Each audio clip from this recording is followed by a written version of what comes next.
Hello hello hello hello hello, कैसे हैं आप सब? Hope all well.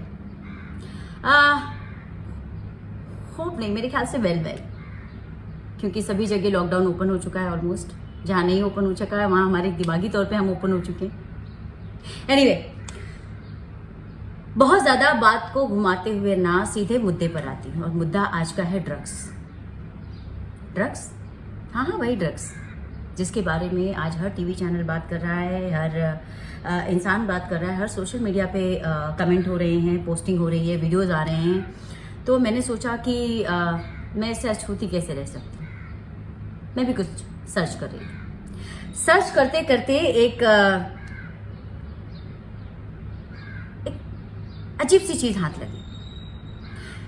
आप भी देखिएगा, मौका मिले तो प्लीज़ देखिएगा। इनफैक्ट मैं तो ऐसे कहूँगी, रिक्वेस्ट। एक डॉक्यूमेंट्री जिसका नाम है अफगान हीरोइन। जी, सही सुना आपने, अफगान हीरोइन। ड्रग्स के कई अलग अलग नाम हैं, जिसमें से ये भी एक नाम है।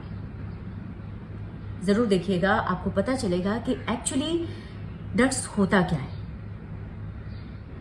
तो अफगान हीरोइन जो डॉक्यूमेंट्री है, इसमें बहुत ही बारीकी से बताया गया है कि वो कैसे होता है, कैसे बनता है, कितने में मिलता है, कहाँ मिलता है। मतलब एक तरीके से उसमें ये बताया गया है कि ड्रग्स का ये जो हीरोइन एक फॉर्म है, वो 20 रुपए की लागत की चीज है, और भारत तक आती है, या कि अलग अलग देशों में जाती है, और वहां पर वो 2000 से 5000 से 10,000 से लाखों में बिकती है। अब आप ये कहेंगे कि 20 रुपए की चीज को कोई लाखों में कैसे खरीद सकता है? मूर्खता है जी। मूर्खता इंसान की नहीं, मूर्खता उस मानसिकता की है, उस सोच की है, उस तलब की है, उस नशे की है, जो दिन ब दिन हमारे घरों में, हमारे जहन में घर करता जा रहा है। और इससे आने वाला जो पैसा है, हम जैसे, आप जैसे आम आदमी जहां परेशान है अपनी रोजमर्रा की जरूरतों को पूरा करते करते, हम अगर किसी महानगर में एक छोटा सा घर लेने का सोचे, या एक मध्यम वर्गीय परिवार एक कार लेने का सोचे, तो सालों सेविंग्स करते हैं, सालों। फिर ये बम ब्लास्ट करना, आतंकी हमले होना, अटैक्स होना अलग अलग कंट्री में, और इसको करने में जो प्री प्लानिंग होती है, पोस्ट प्लानिंग होती है, उस पर पैसे भी खर्च होते हैं। तो ये पैसे आते कहां से हैं? आप, मैं, हम ही देते हैं इनडायरेक्टली,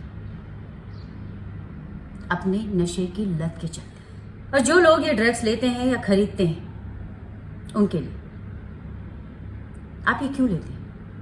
अपनी चंद घंटों की, क्षणों की खुशी के लिए? क्योंकि ये चीज, ये नशा आपको किक करता है, किक देता है।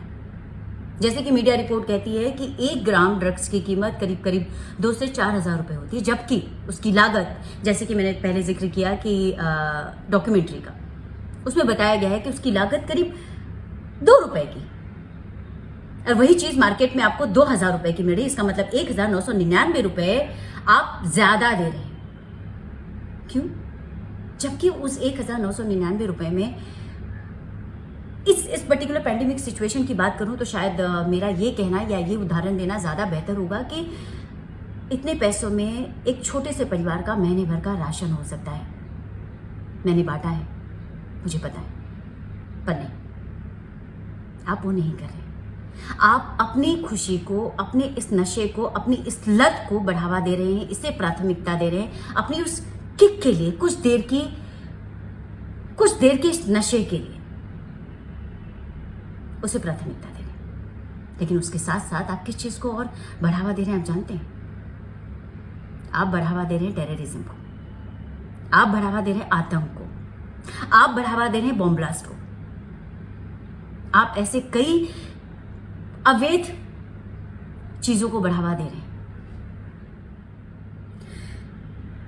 कोई आपका अपना, मेरा हो, आपका हो, पड़ोसी का हो, अगर ऐसे किसी हादसे का शिकार होता है या ऐसे किसी ब्लास्ट में मारा जाता है, तो आपको, मुझे कितनी तकलीफ होती है। कुछ साल पुरानी बात है, बहुत पुरानी नहीं। कई ऐसे ब्लास्ट हुए थे जहां पे हमने हमारे कई अपनों को खोया है। कई चलते फिरते अच्छे लोग अपाहिज हो गए हैं, उसके बावजूद हम नहीं समझ पाते। हम अपनी इस लत को बढ़ावा देते हैं। और साथ साथ ये जो पैसे हैं, ये जो एक्स्ट्रा पैसे जिसका मैं जिक्र कर रही हूँ कि 1902 रुपए की चीज़ 1999 रुपए जो आप एक्स्ट्रा देते हैं, वो किस तक जाते हैं, किसे पहुंचते हैं? उस मास्टरमाइंड को जो ये सब करवाते हैं। तो क्यों? इसे लाने वाला कौन है? आज तो मीडिया के माध्यम से, या खैर मैं किसी पर्टिकुलर इंडस्ट्री की बात नहीं करना चाहती, आजकल तो 10th स्टैंडर्ड 12th स्टैंडर्ड के बच्चे तक ड्रग्स लेने लगे। हर जगह होने लगी ये चीज़, कॉर्पोरेट्स हो, बॉलीवुड हो, हर जगह। आम आदमी अगर लेना चाहे या जानना चाहे उसके बारे में, तो उसके लिए बहुत आसान है ये पता करना कि कहाँ पर उसे ये चीज़ अवेलेबल होगी। लेट नाइट सड़क पर आप चले जाइए, 5 किलोमीटर के दायरे में आपके आसपास कहीं ना कहीं ज़रूर मिल जाएगी, स्पेशली महानगरों। ऐसा नहीं कि हम पहली बार इसके बारे में सुन रहे हैं, बचपन से सुनते आए, हजारों फिल्में बन चुकी हैं, बहुत तरीके से देखा, लेकिन होता क्या है? वही ढाक के 3 पार, 2-4 गिरफ्तारियां होती हैं और फिर बेल पे लोग छूट जाते हैं। आज मैं यहाँ पर बैठकर आपसे बात कर रही हूँ और अभी भी कहीं ना कहीं कोई ड्रग्स खरीद रहा होगा तो कोई बेच रहा होगा। इसका मतलब कोई मौत बेच रहा है, कोई मौत खरीद रहा है। अगर कोई मर्डर होता है और कोई आरोपी साबित होता है तो उसकी सजा क्या होगी? उम्र कैद, फांसी, मौत।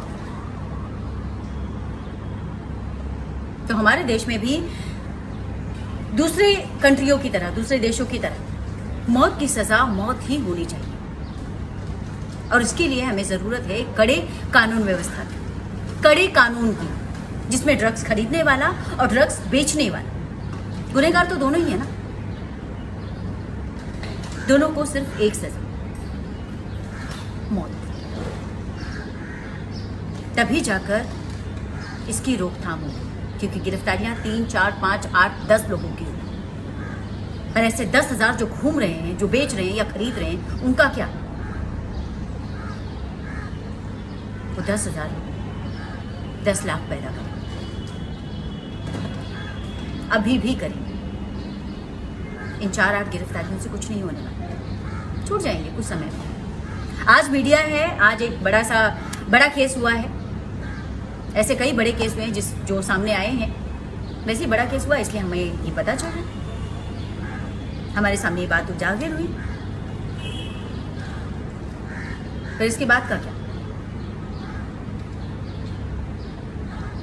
तो अगर हमें वाकई में किसी चीज़ की ज़रूरत है तो उन सारी मीडिया, उस सारी एजेंसी से रिक्वेस्ट है कि आप लोग अपनी आवाज़ उठाएं। हमारे देश को एक कड़े कानून व्यवस्था की ज़रूरत है। एक कड़ा कानूनी नियम आना चाहिए कि जो भी इस तरह के बिजनेस में या इस तरह के लत में या इस धंधे में इन्वॉल्व है वो पकड़ा जाए, और पकड़े जाने पे उसकी सज़ा सिर्फ और सिर्फ मौत हो, ताकि बेचने और खरीदने वाले दोनों व्यक्ति में ये डर हो कि हो सकता है कि आज का दिन उसकी ज़िंदगी का आखिरी दिन है, जिस दिन वो बेच रहा है या जिस दिन वो खरीद रहा है।